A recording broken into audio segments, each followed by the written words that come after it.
एक शिक्षक भगवान बन सकता है। बहुत बहुत धन्यवाद। आज सक्सेसफुल इंडस्ट्री यह पुरस्कार देकर आपने मेरा सम्मान किया है, उसके लिए आप लोगों को मैं मन से धन्यवाद करता हूँ। वैसे देखा जाए तो इस पुरस्कार का मैं अकेला हकदार नहीं हूँ। मैं यहाँ तक पहुँच पाया, इसके पीछे बहुत लोगों का हाथ है और भगवान का आशीर्वाद भी। मेरे माँ पापा ने मैं अच्छी पढ़ाई करके बड़ा आदमी बन सकूं, इसके लिए उन्होंने जो मेरे लिए कष्ट लिए थे वह मैं कभी भी नहीं भूलूंगा। मेरे सभी दोस्तों ने मुझे दिया हुआ प्रोत्साहन और वक्त पड़ने पर आर्थिक और हर तरह से कितनी मदद की थी, उसका मैं अंदाज़ा भी नहीं लगा सकता हूँ। वैसे ही शादी के बाद मुझे मेरी पत्नी ने दी हुई साथ, इसके लिए तो मेरे पास शब्द ही नहीं हैं। उसने पूरे घर की, माँ पापा की और बच्चों की जिम्मेदारी अकेली उठाई है।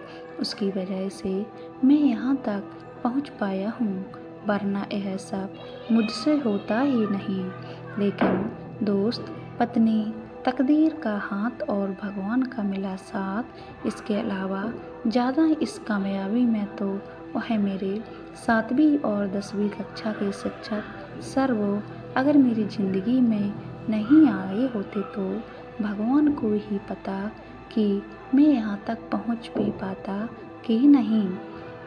सच कहें तो 7वीं तक मैं होशियार विद्यार्थी नहीं था, लेकिन फर्स्ट क्लास विद्यार्थी ज़रूर था।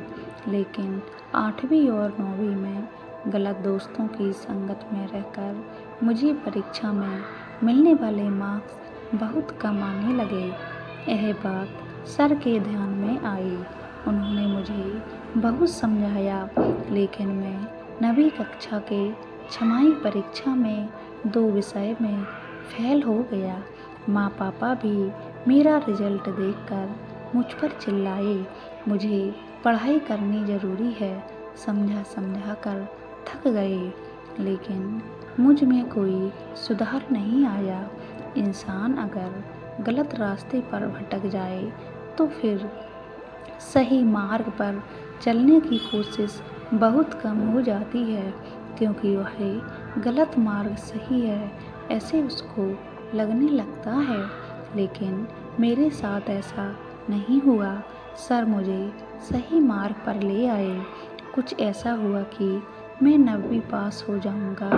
मुझे खुद पर विश्वास भी नहीं था, लेकिन सर को उस वक्त भी मेरे में पोटेंशियल दिख रहा था।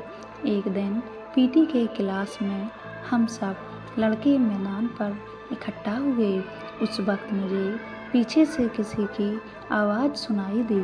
सर और हमारे प्रिंसिपल पांडे सर यह मेरे विषय में कुछ बातें कर रहे थे। ऐसा मुझे लगा, मैं उनकी बातें गौर से सुनने लगा। प्रिंसिपल पांडे सर बोल रहे थे कि सर मेरी सुनो, संजय के लिए अपने विद्यालय का नाम खराब मत करो। 9वीं में पास हो रहा होगा तब भी उसे फेल कर दो, क्योंकि उसके नसीब से वह 9वीं पास हो भी जाएगा तब भी वह 10वीं में फेल हो ही जाएगा, इसकी मुझे गारंटी है। तभी सर पांडे सर को बोले, सर मुझ पर विश्वास करो, अभी ज़रूर संजय 2 विषय में फेल हुआ होगा, लेकिन वह 10वीं की पढ़ाई अच्छे से करके अच्छे नंबरों के साथ पास हो जाएगा। उसमें बहुत पोटेंशियल है। सर पांडे सर का मुझ पर इतना विश्वास देखकर पांडे सर ने सर से एक शर्त लगाई, अगर आपको संजय पर इतना विश्वास है तो फिर ठीक है, लेकिन वह अगर 10वीं में फेल होगा और उसकी वजह से हमारे विद्यालय का रिजल्ट खराब आया तो आपको आपके ओवर कॉन्फिडेंस की सज़ा समझकर खुद इस्तीफ़ा देकर इस विद्यालय को छोड़ना होगा। बोलो मंजूर है आपको? सर ने एक पल भी नहीं सोचा और पांडे सर की शर्त स्वीकार कर ली। और दोनों बातें करते करते वहाँ से निकल गए। अभी मुझसे ही शर्म आने लगी। जो माँ बाप को मुझसे उम्मीदें थीं, जिस सर को मुझ पर इतना विश्वास है, उनकी इच्छा और विश्वास के पात्र रहने के लिए मैं कुछ नहीं कर पा रहा हूँ, इसकी मुझे शर्म आने लगी। और उस दिन से मैं पढ़ाई करने लगा।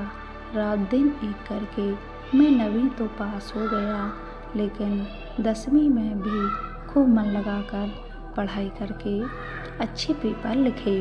रिजल्ट का दिन आया तब मेरे दिल की धड़कन बढ़ने लगी।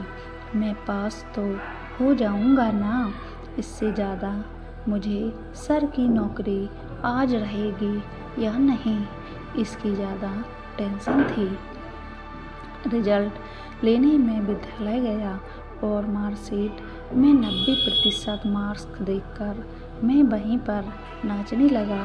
माँ पापा भी बहुत खुश हुए। मैं भागते भागते प्रिंसिपल ऑफिस की तरफ गया। सर और पांडे सर वहीं पर थे।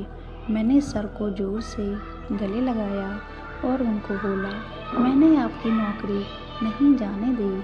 सर नहीं जाने दी। यह मेरे शब्द सुनकर दोनों में क्या बोल रहा हूँ यह समझ पाए इसके पहले मैं बोला, सर आपने पांडे सर की शर्त स्वीकार की थी। अगर मैं 10वीं फेल हो गया तो मेरी वजह से विद्यालय का रिजल्ट खराब आया तो आप इस्तीफा देकर यह विद्यालय छोड़ देंगे। यह सुनकर सर और पांडे सर दोनों ही जोर जोर से हंसने लगे और पांडे सर मुझे बोले, तू वह सब अभी तक भूला नहीं है। अरे ऐसा कभी हुआ है क्या कि एक विद्यार्थी फेल हुआ हो और उसकी शिक्षा उसके शिक्षक को इस्तीफा देकर चुकानी पड़े। अरे वह सर का ही आइडिया था। उन्होंने ही मुझे ऐसी शर्त रखने के लिए कहा था, जानबूझकर तुम्हें हमारी बातें सुन सकें। इतने नज़दीक खड़े होकर सब बोल रहे थे और उनको वैसा रिजल्ट मिला। यह सब सुनकर तू अच्छे से मन लगाकर पढ़ाई करने लगे। यह सब उनका ही प्लान था और उनका प्लान सक्सेस भी हुआ। तुमने 10वीं कक्षा में अच्छे नंबरों से पास होकर दिखाया है। मुझे फ़ख्र है तुम पर। ऐसे अच्छे शिक्षक और उत्तम विद्यार्थी वाले विद्यालय का मैं प्रिंसिपल हूँ। पांडे सर की वह बातें सुनकर मेरी आंखें भर आईं। ऐसे शिक्षक मुझे मिलने की वजह से मैं यहाँ तक का रास्ता चल पाया हूँ, यह सिद्ध कर पाया। वह बोलते हैं ना कि अच्छा गुरु मिला तो शिष्य का जीवन सोना कर देता है। यह बात सच है। शिक्षक सिर्फ खुद का संसार चलाने के लिए पैसे कमाता है, इस उद्देश्य से नहीं पढ़ाता, बल्कि वह एक अच्छा समाज बनाने का कार्य करता है। और जब तक ऐसे शिक्षक हमारे देश में हैं, तब तक हमारे देश का भविष्य उज्जवल रहेगा। इसमें मुझे थोड़ा सा भी शक नहीं है। आज सर हमारे साथ नहीं हैं, लेकिन वह जहाँ भी हैं और वहाँ से ज़रूर यह प्रोग्राम देख रहे होंगे, तो कृपा करके सब खड़े होकर सर को स्टैंडिंग ओवेशन देकर उनका सम्मान करें। ऐसी मेरी इच्छा है। सब लोग खड़े होकर तालियों की आवाज़ करते हुए एक सुंदर प्रोग्राम का अंत करते हैं। दोस्तों, हम सबको अगर एक अच्छा शिक्षक मिल जाए तो पूरा जीवन ही सुधर जाएगा। क्योंकि अगर आप भटक रहे हैं तो आपको एक अच्छे शिक्षक की बहुत ही ज़रूरत होगी। वो आपको सही रास्ता ज़रूर दिखाएंगे। दोस्तों, हमारे चैनल को सब्सक्राइब करें, वीडियो को लाइक एंड शेयर करें, अपनी राय कमेंट बॉक्स में ज़रूर दें। आप ये हमारी स्टोरी कहाँ कहाँ से सुनते हैं, ये बात कमेंट बॉक्स में अपना एड्रेस ज़रूर दें। पूरा वीडियो देखने के लिए धन्यवाद।